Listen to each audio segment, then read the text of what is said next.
Praise road. હું Stanley Macwan. મારી YouTube channel Gujarati Bible સ્ટડીમાં તમારું સ્વાગત છે. મારી ચેનલને આજે અત્યારે આગળ તમે સબસ્ક્રાઈબ કરી લો અને ઈશ્વરના જ્ઞાનમાં તમે વધતા જાઓ. નૂહ એ જ્યારે વહાણમાંથી બહાર આવ્યા, જબરજસ્ત વિપત્તિ આવી ગઈ, જળપ્રલય આવી ગયો, આખી દુનિયા સાફ થઈ ગઈ. અને નૂહ અને એમના પત્ની, એમના 3 બાળકો, તેમની પત્ની, ફક્ત 8 માણસો બચી ગયા. અને પશુ પક્ષીઓ જે હતા એમનું એક જોડું બચી ગયું. કેટલી ઓછી વસ્તી થઈ ગઈ, બધા નાશ પામેલા હતા. અને નૂહ બહાર નીકળ્યા. બહાર નીકળીને એમણે દ્રાક્ષાવાળી રોપી, દ્રાક્ષનો બનાવેલો દારૂ પીધો અને એના કેફમાં હતા. અને એ પોતાના તંબુમાં સૂઈ રહેલા હતા. એમના કપડાં અસ્તવ્યસ્ત થઈ ગયેલા હતા, નગ્ન અવસ્થામાં પડી રહેલા હતા. તમે જુઓ કે દારૂ પીધેલો માણસ ગમે તે અવસ્થામાં પડેલો હોય. અને નૂહના જે 3 બાળકો હતા એમાંનો હામ, એ હામ જ્યારે એ તંબુની અંદર ઘૂસે છે અને એકદમ પોતાના બાપને જુએ છે કે આ તો નાગો છે. અને પછી બહાર આવીને એ શેમ અને યાફેત, બીજા જે એમના ભાઈઓ હતા, એમને વાત કરે છે કે ભાઈ આપણા પિતા તો અંદર નગ્ન અવસ્થામાં છે. અને બંને ભાઈઓ એક ચાદર જેવું કપડું લે છે, ઊંધા મોએ ચાલતા જાય છે, ઉલટા ચાલતા જાય છે. અને એમના બાપાનું નાગાપણું જોતા નથી. અને એ લોકો એમનું નાગાપણું એ કપડાથી એ લોકો ઢાંકી દે છે. હવે જ્યારે નૂહ એ જ્યારે આંખો ખોલે છે, હોશમાં આવે છે, એટલે કે ઊંઘમાંથી બહાર આવે છે, કેપમાંથી બહાર આવે છે, અને એમને આ બધી ઘટના ખબર પડે કે આવું થયું. અને એમણે તરત હામને શ્રાપ આપી દીધો. હામ શ્રાપિત થાવ. અને હામનો છોકરો હતો કનાન, એનું નામ દઈ દીધું, કનાન બી શ્રાપિત થાવ. હવે આપણે માનીએ કે ચલો હામ શ્રાપિત થાવ, તો કનાન કેમ? કનાન તો હામનો છોકરો છે, એ કેમ શ્રાપિત થાવ? બીજી વસ્તુ કે ભૂલ કોણે કરી? ભૂલ તો ચોખ્ખી દેખાય છે કે નૂહે કરી. નૂહે દારૂ પીધો છે, નૂહ નગ્ન અવસ્થામાં પડી રહ્યા છે. જો નૂહ નગ્ન અવસ્થામાં ના પડી રહ્યા હોત તો આ હામ જુઓ તેમની નગ્નતા. અનગ્નતા જોઈ અને બહાર જઈને પોતાના ભાઈઓને વાત કરી, આમાં શું ખોટું કર્યું? આમાં શું પાપ? શું આમાં કંઈ પાપ છે? નાગા હતા તો કીધું બહાર જઈને કે ભાઈ બાપા નાગા પડી રહ્યા છે, આમાં શું પાપ? એ કેમ શ્રાપિત? અને તમે જુઓ કે નૂહની ભૂલને ભૂલ જ ગણવામાં નથી. ઈશ્વરે કીધું જ નથી કે નૂહે ભૂલ કરી. અને નૂહના કહેવા પ્રમાણે હામ ખરેખર શ્રાપિત થાય છે. હામના છોકરા એટલે આ મિસ્રીઓ. અને જો મિસ્રીઓમાં તો કેવા ભયંકર કામો થયા, કેવા ચમત્કારો થયા. આખું મિસર બરબાદ થઈ ગયું. અને આજની તારીખમાં ઉઠી નહીં શક્યું એવું મિસર છે, ઇજિપ્ત. અને બીજા હતા કનાનીઓ. તો કનાનીઓ બી શ્રાપિત થઈ ગયા, ત્યાં તો ઇઝરાયલને વસાવવામાં આવ્યું.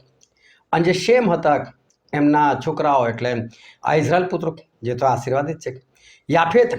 યાફેતના આપણે લોકો છે.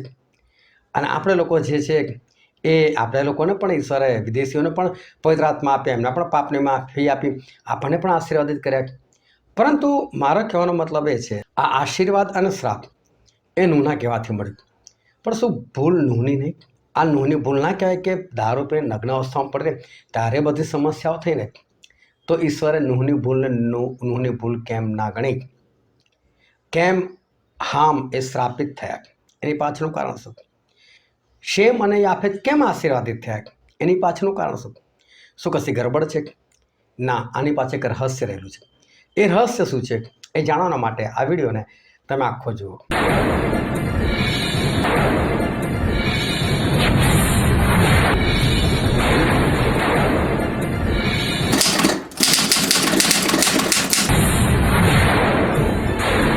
આજે છે તારીખ 2 નવેમ્બર 2025ની સાલ. અને રોજ વોટ્સએપ પર 10 સવાલ પૂછવામાં આવે છે. પરંતુ આજે રવિવાર છે, એટલે રવિવારે ખાસ પ્રશ્ન પૂછવામાં આવતો હોય છે અને એનો તમારે જવાબ આપવાનો હોય છે. અને હવેથી ઘણા બધા સુધારા વધારા કરવામાં આવેલા છે. અને આ નવેમ્બર મહિનાથી લોકોને પ્રાઇઝ પણ, ઇનામ પણ આપવાની જાહેરાત થયેલી છે. અને માટે તમે આ પ્રશ્ન તરવીમાં તમે જોડાવા ચાહતા હોય તો તમે જોડાઈ શકો છો. તમે પણ ઈશ્વરના જ્ઞાનમાં વધી શકો છો. અને શરત એટલી છે કે રોજ તમારે જવાબ આપવાનો છે. હવે આજનો સવાલ હતો એ હતો કે ઉત્પત્તિનું પુસ્તક, તેનો 9મો અધ્યાય અને તેની 20થી લઈને 28મી કલમ સુધી હું તમને વાંચીને બતાવું છું. અને નૂહ ખેતી કરવા લાગ્યો ને તેણે દ્રાક્ષાવાળી રોપી અને દ્રાક્ષારસ પીને તે પીધેલો થયો અને પોતાના તંબુમાં તે ઉગાડો હતો.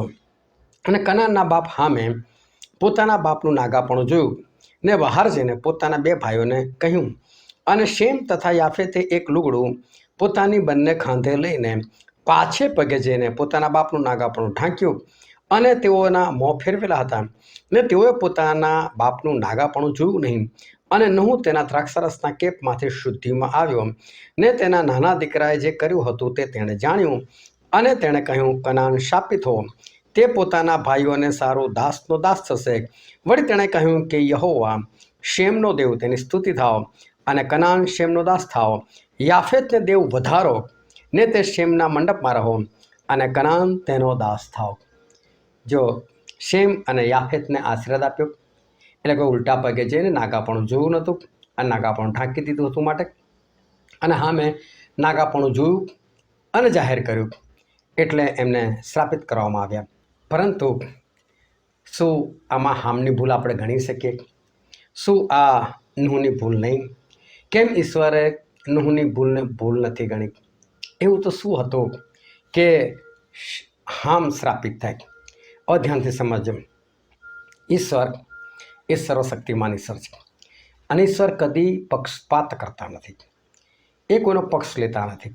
ઈશ્વર મહાન છે અને ઈશ્વર અદ્ભુત છે. હવે નૂહની ભૂલ કેમ ભૂલ ગણવામાં નથી આવી અને હામ કેમ શ્રાપિત થયા? તો સૌથી પહેલાં હું તમને કહું કે નૂહની ભૂલ એ ભૂલ કેમ નથી. હવે નૂહ એ વ્યક્તિ હતા કે જે દેવની સાથે સાથે ચાલતા હતા. હું તમને વાંચીને બતાવું છું.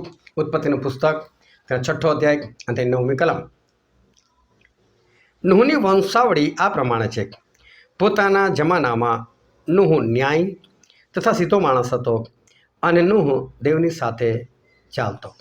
નૂહ જે હતા એ દેવની સાથે ચાલતા હતા. હવે દેવની સાથે ચાલવું એટલે શું? ગમે તે માણસ દેવની સાથે ના ચાલી શકે. જો તમે દારૂ નથી પીતા અને તમારે કોઈ દારૂડે સાથે જવું, તમે જઈ શકો.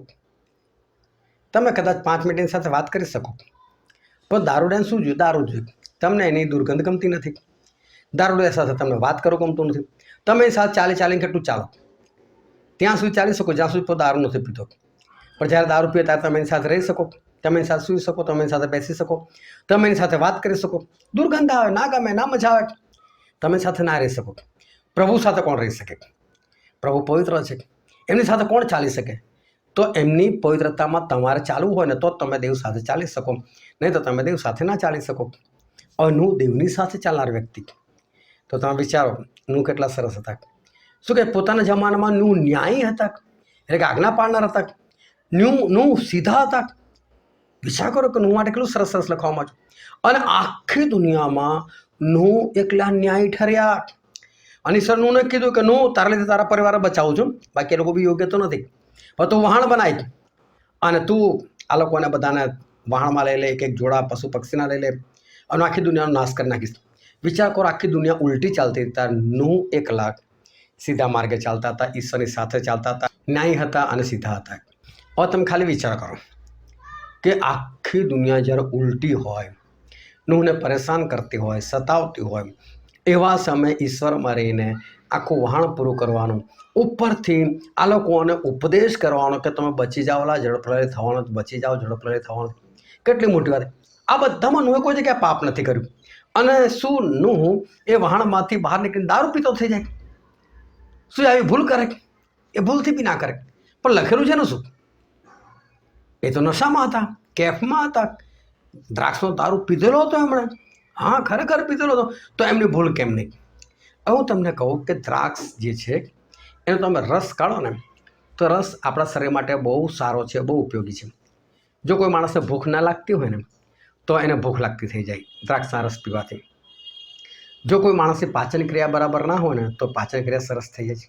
જો કોઈ માણસ દ્રાક્ષનો રસ પીએ તો એની આંખોમાં તેજ આવે છે, રોશની વધે છે, અને પાચન ક્રિયા પણ સારી બનાવે છે, ઉપરથી ખાવાનું પણ હજમ કરી નાખે છે, અને શરીરની અંદર ચેતના આવે છે. દ્રાક્ષનો રસ શરીર માટે બહુ ઉપયોગી છે. પરંતુ દ્રાક્ષની એક ખાસિયત છે કે જ્યારે તમે એનો રસ કાઢો પછી એને થોડા સમયની અંદર એને તમારે પી જવાનો છે. બાકી જેમ જેમ એ રસ એ જૂનો થતો જાય, એટલે પાછળ 2-5 દિવસની વાત નથી કરતો, એ જ દિવસની વાત કરું. જે દિવસે તમે દ્રાક્ષનો રસ કાઢો ને, પછી એ જ દિવસે થોડા સમય પછી એની અંદર છે ને આલ્કોહોલ બનવાનું શરૂ થઈ જાય. અને આલ્કોહોલ બનવાનું શરૂ થઈ જાય એટલે પછી એને દ્રાક્ષો રસ ના કહેવાય, એ દારૂ બની જાય. હવે નુહે દ્રાક્ષો રસ કાઢ્યો તો ખરો, પણ નું એ અજાણ હતા આવી કોઈ બાબતથી. એમને નહોતી ખબર કે દ્રાક્ષનો રસ હું કાઢીશ અને થોડો સમય પડી રહેવા દઈશ તો એની અંદર આલ્કોહોલ પેદા થશે અને એ દારૂ બની જશે અને મને નશો ચડશે, એવું નુહને નથી ખબર. એમને દ્રાક્ષનો રસ કાઢ્યો, પીવું છું હમણાં, ભલે છે કલાક 2 કલાક વીતી ગયા, અંદર આલ્કોહોલ થઈ ગયો હોય અને પછી હમણાં પી લીધો હોય દ્રાક્ષનો રસ.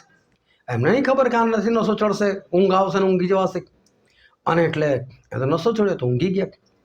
ઊંઘી ગયા એટલે એ જમાનામાં થોડું કંઈ પેન્ટ શર્ટ હતું, એ પણ લુંગી જેવું કંઈ પહેર્યું હશે અને એટલે કપડાં ઊંચા થઈ ગયા, એમની નગ્નતા દેખાવા લાગી. પરંતુ નુહે જે કંઈ એ દારૂ પીધેલો હતો એ અજાણતા પીધેલો, તમને ખબર નથી આ દારૂ છે. જો ખબર હોત તો ભૂલથી બી એ હાથ ના લગાવત.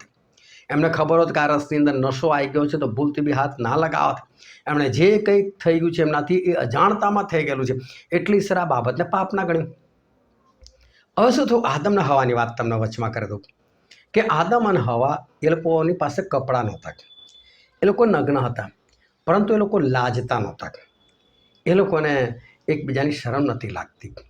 એનું કારણ હતું, ચલો એ કારણ અત્યારે આપણો વિષય નથી, પરંતુ એ લોકો નગ્ન હતા. હવે શું થયું કે એ લોકો નગ્ન છે એ લોકોને ક્યારે ખબર પડી કે જ્યારે પાપ આવ્યું. હવે લોકોને બીક લાગી, આપણે નાગા છે, આપણે નાગા છે. તો વિચાર કરો, એ જ હાલતમાં લોકો પ્રભુને મળતા હતા ને ત્યારે કેમ એ લોકોને કશું નહોતું થતું, હવે કેમ બીકાય?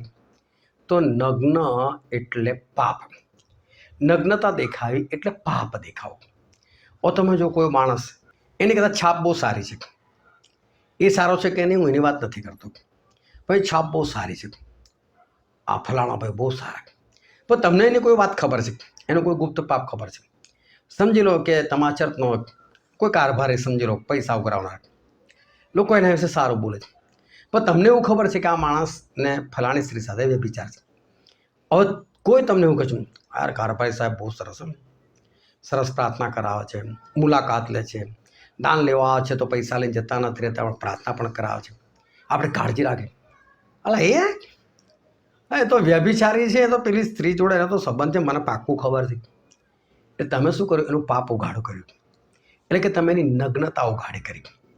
અને કોઈનું બી પાપ ઉઘાડું કરવું ને એ પાપ છે. કોઈનું પાપ તમે ઉઘાડું કરો એ પાપ છે. જેને જે કરું તે કરે. તમને ખબર છે તો કોઈ વાંધો નથી, પણ તમારે કોઈને આગળ કહેવાની જરૂર નથી. જો તમે કોઈનું પાપ ઉઘાડું કરો છો તો તમે ખોટું કરો છો. પરંતુ એ માણસ વ્યભિચારી છે એવું તમને ખબર છે, બીજા નથી ખબર. અને કોઈક સ્ત્રી એની જાળમાં ફસાવા જઈ રહી છે, એટલે એ માણસ વ્યભિચારી છે અને બીજી સ્ત્રીઓને પણ ફસાવા જાય. અને કોઈ કારણસણે કોઈ બીજી સ્ત્રીને તૈયાર કરી દીધી કે આપણે અમદાવાદ જવાનું છે કે મુંબઈ જવાનું છે ને આ કામ પતાવવાનું છે. અને પેલી સ્ત્રી એવું સમજે કે આ તો અમારા કારભાર છે ને બહુ સારા છે, તો ચલો જઈને આવો. એને નથી ખબર કે આ મને ફસાઈ શકે છે. તો એવા સમયે ત્યારે તમને ખબર પડે કે એ સ્ત્રી એનામાં ફસાવા જઈ રહી છે, ત્યાં તમે એ સ્ત્રીને ચેતવણી આપી શકો કે ભાઈ એનાથી સાવધાન રહેજો, એ વ્યક્તિથી સાવધાન રહેજો. ત્યારે તમે કોઈનો જીવ બચાવવા માટે કરો, ત્યારે એ પાપ ઉઘાડું કર્યું એવું ના કહેવાય. જેમ કે પ્રભુ શું પોતાના શિષ્યો શું કહેતા હતા, ફરોશીઓ, યાજકો, હેરોદ, આ બધાના ખમીરથી સાવધાન રહો કે છે, એ લોકોના પાપથી સાવધાન રહો. આ લોકો કહે છે કે લોકો પર બહુ મોટો બોજો નાખે છે, પોતે આંગળી પણ અડકાડતા નથી, કહે છે મૂસાના આસન પર બેસે છે ખરા, લોકોને શીખવાડે છે સારું, પણ પોતે કશું કરતા નથી. તો પ્રભુ એ લોકોનું પાપ નહોતું ઉઘાડું કરતા, શિષ્યોને ચેતવણી આપતા હતા, આ લોકોમાં ફસાતા નહીં. એટલે આને અહીં તક તમે કોઈ ચેતવણી આપતા વસ્તુ અલગ છે, પરંતુ જ્યારે તમે કોઈનું પાપ ઉઘાડું કરતા હોય એ ભૂંડી વાત છે, એ તમારું પોતાનું પાપ છે. કારણ કે કલમ તમને વાંચીને બતાવો, 1 પિત્તર 4 અધ્યાય અને તેની 8મી કલમ. વિશેષ કરીને તમે એકબીજા પર આગ્રહથી પ્રીતિ કરો, કેમ કે પ્રીતિ પાપના પુંજને ઢાંકે છે. પ્રીતિ એટલે કે પ્રેમ, પાપનો પુંજ એટલે કે પાપનો ઢગલો ઢાંકી દે છે. વિચાર કરો, પ્રેમ હોય ને તો આખો પાપનો ઢગલો ઢાંકી દે. તો પ્રેમ કરો તો આજ્ઞા છે, પ્રેમ પવિત્ર આત્માથી છે. તો જે પ્રેમ કરતો હોય ને એ શું કરે, લોકોનું પાપ ઢાંકે, ઉઘાડું ના કરે. પણ જો પાપ ઉઘાડું કરે છે તો નગ્નતા ઉઘાડી કરે છે, એટલે કે પાપ કરે છે. ફરી લખેલું છે જૂના કરારની અંદર નીતિવચન તેનો 10મો અધ્યાય અને તેની 12મી કલમ. દ્વેષથી ટંટા ઊભા થાય છે, પણ પ્રીતિ સર્વ અપરાધોને ઢાંકી દે છે. એ ફરી લખ્યું છે, પ્રેમ સર્વ અપરાધને ઢાંકી દે છે. હવે સામે શું કર્યું? એણે પોતાના ભાઈઓને એવું નથી કીધું, વેશેમ યાફેત આ જોનાર પિતા કેવું કર્યું છે, જો નગ્ન અવસ્થામાં પડ્યા, કંઈ કરો ને ઢાંકી દઈએ આપણે, એવું નથી કીધું. પણ સામે કઈ રીતે વાત કરી છે ખબર? એણે બહાર આવીને કીધું, વેશેમ યાફેત જો પેલો બાપો નાગો થઈને પડ્યો છે દારૂ પીને. ચેષ્ટા કરી, હાંસી ઉડાઈ, પાપ ઉઘાડું કર્યું. એને એ નથી ખબર પડતી કે મારા બાપના લીધે હું આજે જળપ્રલયથી બચી ગયો છું. મારા બાપ કેટલો ન્યાયી છે ને ખબર હોય છે, પરંતુ પાપ ઉઘાડું કર્યું, નગ્નતા ઉઘાડી કરી, અને એટલે એ હામની વર્તણૂકને પાપ ગણવામાં આવી, કારણ કે એમણે ખોટું કામ કર્યું. બીજાનું પાપ તમે ઉઘાડું કરો ને, ના ચાલે. પણ શેમ અને યાફેત શું કરે છે? ઉલટા જાય છે, ઢાંકી દે છે. તમે કોઈને છાવરી લો, ના યાર આવું કશું નથી. એ માણસો બિચારો સારો છે, આપણને શું છે? કહી દો ભાઈ સારો છે, વાર્તા પતાવો, શું કામ કોઈનું પાપ ઉઘાડું કરું? અને એટલે શેમ અને યાફેત એ લોકો આશીર્વાદિત થયા, અને હામ એટલે શ્રાપિત થયો. પણ એક પ્રશ્ન હજુ પણ, કે હામનો છોકરો કનાનને કેમ કીધું કે કનાન શ્રાપિત થાવ? કારણ કે એ બાપ એવો હતો અને કનાનના લક્ષણ દેખાયા હશે નૂને, એટલે કહી દીધું કે ભાઈ તું બી શ્રાપિત થાવ એમ. અને માટે બાપના પાપનો ભાર છોકરાએ ઉઠાવવો પડે છે. પણ પ્રભુમાં આવી જાય તો બચી જાય. એટલે કદી પણ કોઈનું પાપ છે ને ઉઘાડું કરવું નહીં, પાપને ઢાંકતા શીખો. પ્રેમ પાપના પૂંજીને ઢાંકી દે છે. તો આ બાબતની અંદર આ રહસ્ય હતું. આ રહસ્યથી એ જાણે તમારે કેવું જીવન જીવવું, ઈશ્વર તમને શીખવાડવા માગે છે. ઈશ્વર તમને આશીર્વાદ આપે. આમેન.